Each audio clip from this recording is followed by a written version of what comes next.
Hi hello అండి, welcome back to my channel. ఒక చిన్న మినీ బ్లాగ్. ఇది యాక్చువల్గా లేట్ పోస్ట్ అనమాట. సండే మేము చేసుకున్న మటన్ నల్లి మసాలా అనమాట. ఇదైతే మా ఇంట్లో అందరికీ చాలా బాగా ఇష్టం అనమాట. నాకైతే ఇంకా పిచ్చ ఇష్టం అనమాట. సో మా పిల్లలు కూడా ఈ మధ్య అయితే బాగా తింటున్నారు. సో ముందుగా అయితే ఇలా మనము మసాలా పౌడర్ అయితే తయారు చేసుకోవాలి.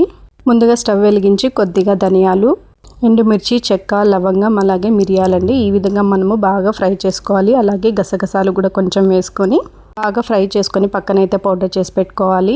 తర్వాత కుక్కర్ తీసుకొని ఈ విధంగా స్టవ్ వెలిగించుకొని కుక్కర్ అయితే పెట్టేసుకొని కొద్దిగా చిన్నగా ముక్కలు చేసుకున్న ఆనియన్, కరివేపాకు ఈ విధంగా బాగా ఫ్రై చేసుకొని కొంచెం అల్లం వెల్లుల్లి పేస్ట్ అయితే వేసుకోవాలి. అలాగే కొద్దిగా టమాటో కూడా కట్ చేసి పెట్టుకోవాలి. ఒక 2 పచ్చిమిర్చి కూడా వేసుకుంటే బాగుంటుంది అనమాట టేస్ట్. ఈ విధంగా అన్ని బాగా ఫ్రై చేసుకున్న తర్వాత ఇలా మటన్ నల్లి ముక్కలు అయితే అన్ని వేసుకోవాలి. సో ఇందులో మేము కొద్దిగా మటన్ లివర్ కూడా యాడ్ చేసామండి, ఎందుకంటే పిల్లలు తింటారు కదా. సో ఓన్లీ ఇలా మటన్ నల్లి అయితే తినలేరు కాబట్టి కొద్దిగా మటన్ లివర్ కూడా అయితే యాడ్ చేశాను. ఈ విధంగా బాగా ఫ్రై చేసుకున్న తర్వాత కొద్దిగా ఉప్పు అయితే వేసుకోవాలి మనకు టేస్ట్ తగ్గట్టు.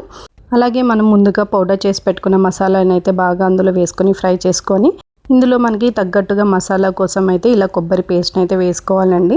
సో మీకు కొంచెం ఎక్కువగా మసాలా కావాలి అనుకుంటే కొంచెం ఎక్కువగానే వేసుకోవచ్చు. ఈ విధంగా నేను కొంచెం కొబ్బరి పేస్ట్ అయితే వేసుకొని బాగా ఫ్రై చేసుకొని మనకు తగినంత వాటర్ అయితే వేసుకోవాలి.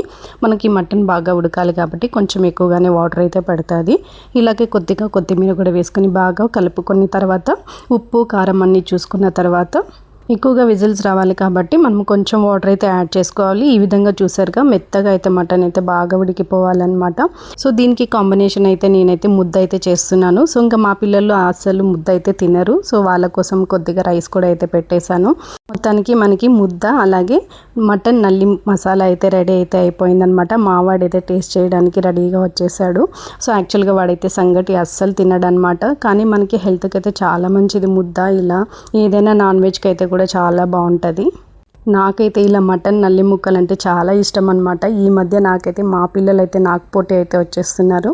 ఎప్పుడు ఇంట్లో మటన్ నల్లి తెచ్చుకున్నా కూడా నేను ఒకదాన్ని తినేదాన్ని ముందు. ఇప్పుడు మా పిల్లలు అయితే ఫస్ట్ ఉంటారనమాట. సో అందుకే ఈ విధంగా నేనైతే సపరేట్గా మటన్ నల్లి తీసుకొచ్చి ఇలా అయితే ప్రిపేర్ చేశాను. చాలా బాగుంది టేస్ట్ అయితే. మీరు కూడా తప్పకుండా ఈ రెసిపీని అయితే ట్రై చేయండి, చాలా బాగుంటుంది. మా వాడైతే మీకు కూడా అయితే ఇమ్మంటున్నాడు. ఫస్ట్ నేను వాడికైతే పెడుతుంటే లేదు వాళ్ళకి పెట్టు అని చెప్పి అయితే చూపిస్తున్నాడు అనమాట. అందుకే మీకైతే చూపించేశాను. సో ఇదనమాట, మేమైతే ఇలా సండే అయితే ఇలా మటన్ నల్లి అయితే చేసుకొని బాగా ఎంజాయ్ చేసాము. మీకు కూడా అయితే నచ్చింది అంటే తప్పకుండా ట్రై చేయండి ఈ రెసిపీ. అలాగే మీలో ఎంతమందికి ఈ మటన్ నల్లి అయితే ఇష్టమో కమెంట్ చేయండి. మీకు కావాలంటే లైక్ చేయండి, కామెంట్ చేయండి. Bye. Thank you for watching.